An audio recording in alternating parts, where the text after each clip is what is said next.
Hola amigos, buenas tardes. Les transmite desde el estudio de radio de Naciones Unidas en Ginebra Juan Gasparini, gracias a François Zubiguer en los controles. Y quiero hablar del debate que hubo hoy en el Consejo de Derechos Humanos. Saben que ese consejo se reúne 3 veces al año, son 10 semanas en total y estamos en la última sesión del año, que son de 4 semanas a título excepcional, porque hubo que suprimir una semana cuando estalló la pandemia del COVID-19. El debate de esta mañana fue sobre las llamadas medidas coercitivas unilaterales.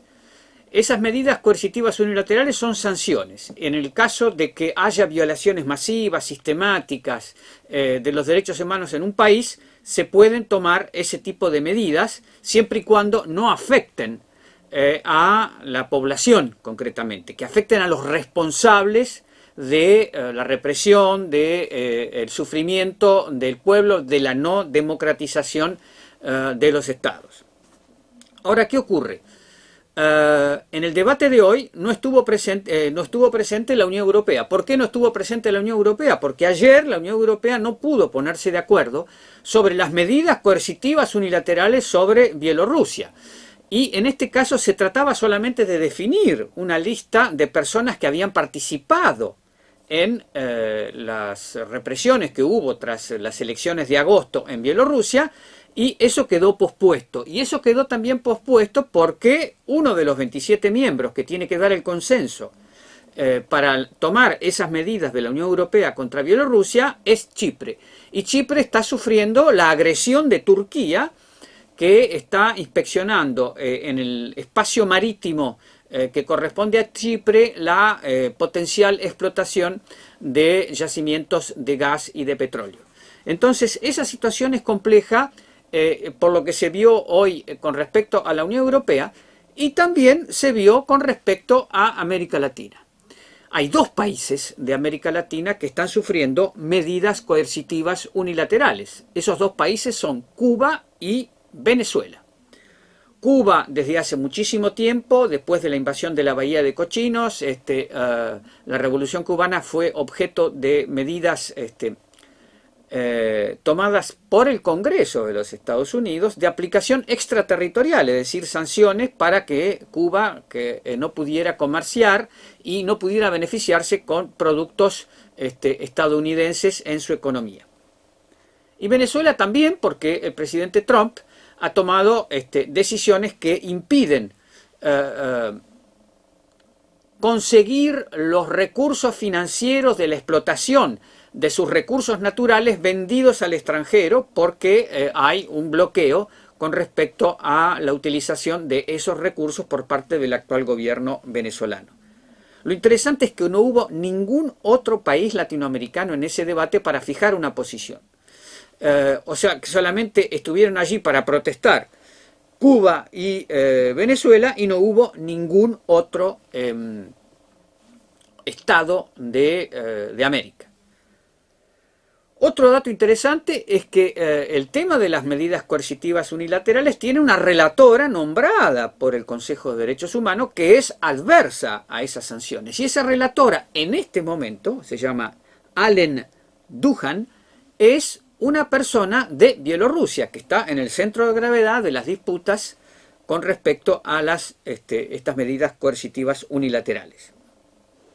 Ella propone sumarse o acogerse a la propuesta que ha hecho Michelle Bachelet de que en este periodo de pandemia con el COVID-19 aprovechar para abandonar una serie de medidas que impactan sobre la población para mejorar la situación de los pueblos en todo el mundo. Y entonces ella dice que es un buen momento, la relatora, para reevaluar, que es la palabra que se usa acá en la ONU, reevaluar estas sanciones unilaterales contra, estas medidas coercitivas unilaterales contra países. Está en el aire de hacer un registro internacional de estas sanciones, porque se sabe que hay países que son sancionados, no se sabe exactamente cuáles son las sanciones, y hay debate dentro de los países. Por ejemplo, en Venezuela, las ONG que denuncian violaciones de los derechos humanos por parte del gobierno de Maduro ellos no están de acuerdo con las sanciones unilaterales contra Venezuela que afecten a la población, pero sí están de acuerdo que haya sanciones, en este caso de castigo, contra personas que tengan, venezolanas, que tengan bienes ilegales, cuentas bancarias por fuera de Venezuela. O sea que los debates son complejos. Y por otro lado, se viene un doble voto que se va a realizar aquí, en el Consejo de Derechos Humanos, sobre Venezuela.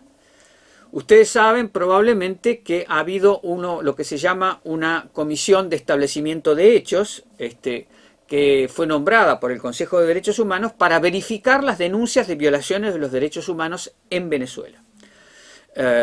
Hay una serie de alegaciones contra Venezuela que habrían causado desde el 2014 hasta la fecha alrededor de 6.000 víctimas. Eso es producto de un grupo de expertos nombrado por el Consejo de Derechos Humanos que tenía un mandato por un año y que entregó su informe, que es un informe crítico sobre exacciones cometidas por el gobierno de Maduro. Entonces, una de las resoluciones que se va a votar es renovar el mandato para que estos expertos sigan investigando la represión supuestamente cometida en Venezuela desde el 2014 a la fecha. Y esa prolongación de mandato sería por 2 años. En paralelo a eso, el gobierno venezolano plantea una resolución que será presentada por países amigos a Venezuela, pero que quiere recoger los aspectos positivos que se están gestando a partir de, digamos, el diálogo que ha establecido Michelle Bachelet con el gobierno venezolano. Ustedes saben que ya se ha triplicado la cantidad de funcionarios de Michelle Bachelet que están dentro de Venezuela trabajando legalmente. Son 6 en este momento funcionarios que están visitando las cárceles, que están tomando contacto con los órganos de justicia para poder avanzar en medidas en favor del respeto de los derechos humanos. Ese proyecto de resolución plantea continuar en esa vía, profundizar las relaciones con Michelle Bachelet, que Michelle Bachelet pueda tener, según lo que quiere Bachelet, vamos a ver si el gobierno de Venezuela está de acuerdo, que es decir, tener una oficina estable, una oficina país, como se llama, cuando el país tiene problemas serios de derechos humanos. Lo que hace Michelle Bachelet es dispone una oficina en el país, siempre con el acuerdo del país, para seguir en tiempo real las violaciones y proponer soluciones. Entonces, proseguir en esa vía en el contexto de que en el mes de diciembre hay elecciones legislativas en Venezuela y sectores de la oposición e incluso sectores disidentes del gobierno de Maduro han decidido participar por fuera del partido gubernamental en esas elecciones. Y eso ha tenido una buena acogida en muchos partidos de la oposición que se presentan. Hay un gesto suplementario por parte de Maduro, que es invitar a observadores de Naciones Unidas a esas elecciones y también a observadores de la Unión Europea. Esa invitación todavía no tiene respuesta.